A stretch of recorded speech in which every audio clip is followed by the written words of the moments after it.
ามแลตะเวนแดงลับดงตึกสูงใจลอยอยู่ในเมืองกรุง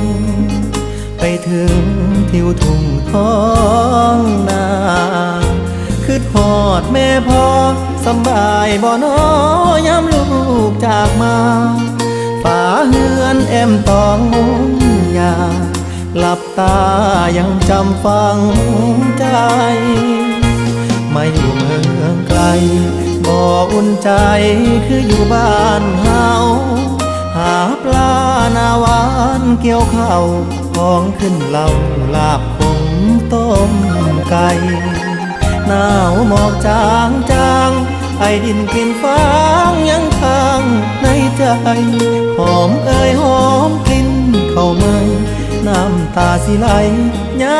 ำคือทอดบ้าน